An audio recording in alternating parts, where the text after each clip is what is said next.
Dr. Ranganathan, the question is, like I asked you in the beginning, how will history judge him? Will history be kind? Was the Congress party kind enough to Dr. Manmohan Singh? Because this comes up often. Did the Congress use Dr. Manmohan Singh, reward him? How would you describe it? I think it worked both ways, to be honest, and I think it almost always does. But talking about history being kind, it was that rogue Churchill who said, history will be kind to me because I'll write much of it myself. Of course, Dr. Manmohan Singh did not do any such thing, but let me be honest. And how would I like to remember him? Let me be as objective. I would like to only remember him as a brilliant scholar and an academic, as a very fine gentleman, as an astute reader of economics, and someone who helped, one of the people who helped India come out of this economic black hole. I would like to remember him as that, because let me be very honest out here.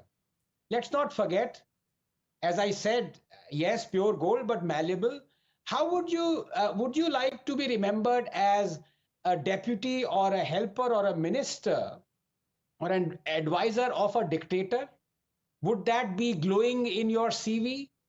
Everyone on the panel, including you, Pranesh, would say no.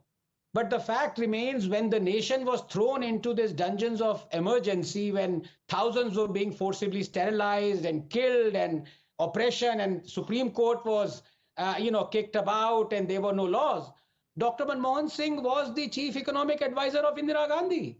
He did not protest the emergency at all. So would that be seen as a glowing, thing of him? I would, as I said, I would like to remember him as a brilliant scholar. I want to stop at that. I just want to add, one thing that you said, that he was the chief economic advisor, didn't protest. Many argue he could have resigned in protest, all of that. But he did, Dr.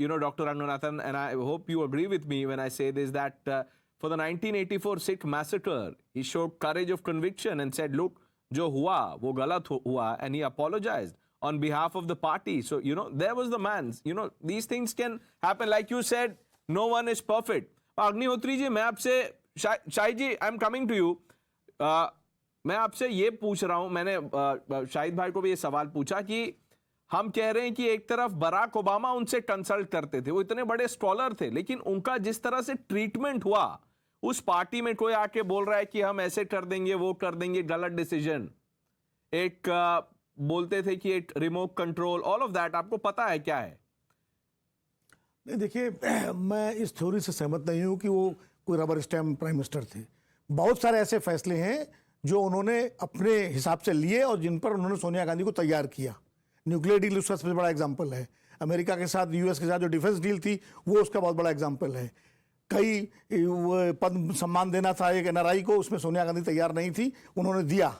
एक सज्जन को presidential nomination से राज्यसभा में लाना था, सोनिया गांधी किसी और को लाना चाहती थी, मनमोहन सिंह लाए। सीबीआई डायरेक्टर के अपॉइंटमेंट के मामले में मनमोहन सिंह की चली। बहुत सारे ऐसे केसेस हैं। तो ये तो कहना कि वो रबर स्टैम्प थे या वो थे, I don't agree with, I don't buy this argument. ठीक है, वो कोऑर्डिनेशन से चल रहे थे, क्योंकि बहुत लोग सोच रहे थे, काफ़ी लोग जो प्राइम मिनिस्टर बने थे कि नरसिम्हा राव साबित हो जाएंगे सोनिया गांधी के लिए, और बहुत दिनों तक इंतजार करते रहे कांग्रेस में भी लोग और कांग्रेस के बाहर भी, बीजेपी में भी, कि मनमोहन सिंह और सोनिया गांधी में झगड़ा हो और उसके बाद ही सरकार गिरे। उन्होंने 10 साल सरकार चलाई, तो कई बार आपको थोड़ा आगे पीछे भी होना पड़ता है, वो उन्होंने किया। दैट वाज द, एक वाजपेयी जी के फॉर्मर मिनिस्टर ने मुझसे कहा था, जब सरकार बनी, उन्होंने कहा कि मनमोहन सिंह इस सरकार को चला लेंगे क्योंकि उनके ऊपर प्रधानमंत्री की कुर्सी की गर्मी नहीं चढ़ेगी, जो उनकी पर्सनालिटी है। वरना प्रधानमंत्री की कुर्सी पर बैठते ही आदमी जो है उसका रुख बदल जाता है। तो वो रही बात पार्टी की, तो पार्टी ने उनको प्राइम मिनिस्टर बनाया भाई। पार्टी ने, आज भी पार्टी उनके साथ खड़ी हुई है। पार्टी ने क्या, कुछ नेताओं ने किया होगा मिसबिहेव। राहुल गांधी ने फाड़ा था वो ऑर्डिनेंस जिसपे वो आहत हुए थे, उन्होंने उस पर रिएक्ट नहीं किया। उसके बाद आके बात हुई, बाद में राहुल गांधी उन्हें अपना मेंटर मान रहे हैं उनको आज की तारीख में। तो अब ये कहना कि पार्टी आडवाणी जी है, मान लीजिए, तो क्या आडवाणी जी के साथ बीजेपी नहीं है क्या? तो ये, इसलिए मैं इस थ्योरी को बाई नहीं करता हूं।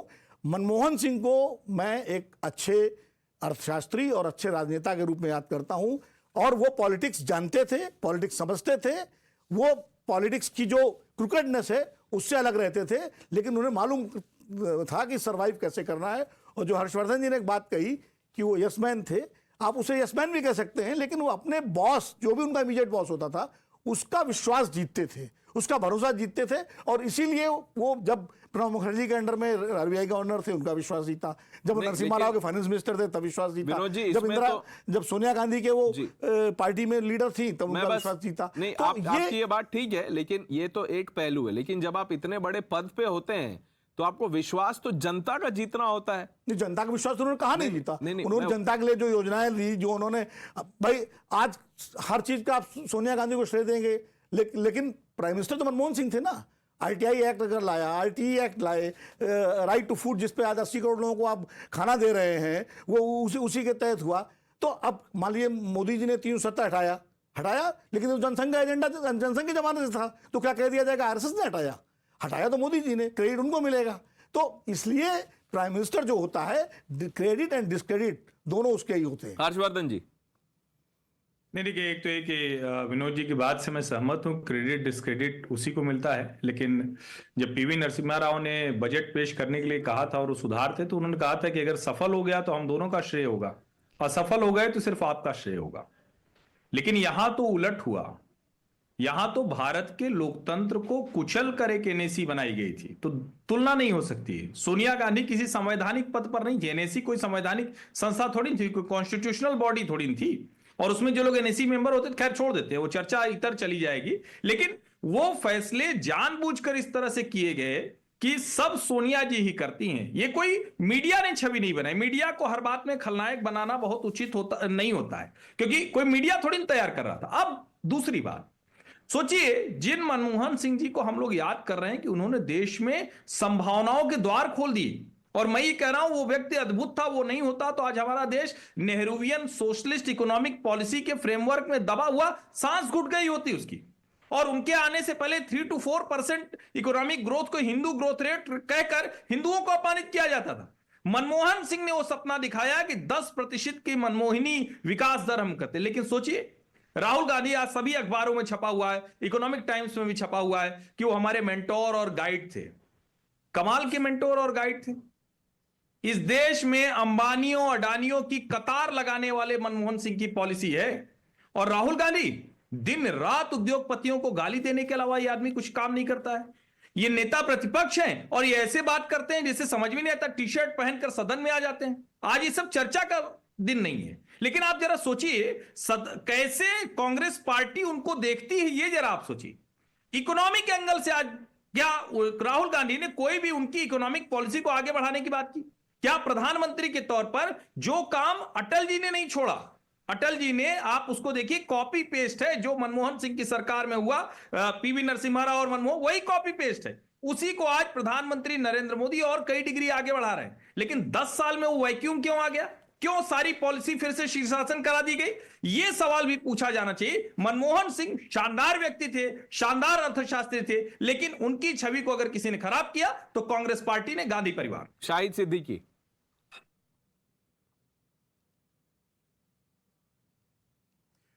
देखिए, ये तो मौका नहीं है उन पे इस तरह से आरोप लगाने का, और मैं नहीं समझता कि कांग्रेस पार्टी ने उनकी छवि को खराब किया है। कांग्रेस पार्टी ने उनको पूरा मौका दिया। लेकिन जैसा कि मैंने कहा, चाहे वो प्राइम मिनिस्टर अटल बिहारी वाजपेयी थे, जब वो 24 पार्टियों को साथ लेकर चलते हैं आप, तो आपको कंप्रोमाइजेस करने पड़ते हैं। आपको सबको साथ लेने के लिए जो है एडजस्टमेंट करने पड़ते हैं। आप अपनी मनमानी नहीं कर सकते। तो वही बात मनमोहन सिंह की भी थी कि उन्हें एडजस्टमेंट करने पड़े। पहले फेज में लेफ्ट फ्रंट का उनके ऊपर काफी दबाव था, उसको लेकर चलना उनकी जरूरत थी, उनकी मजबूरी थी, उन्हें लेके चलना था। उस पे उनका सिर्फ सोनिया गांधी पे इल्जाम लगा देना मैं समझता हूं कि दुरुस्त नहीं है। लेफ्ट फ्रंट के साथ उनको जिस तरह से लेके चलना पड़ा, उसके बावजूद इंडिया की ग्रोथ तो नहीं रुकी। अगर 2004 से डिबेट नहीं है, we'll have, you know, everybody on the panel agrees that this is not the right occasion to talk about all of, you know, those things. We will have more time in the future, hopefully, to discuss things threadbare. I thank some of you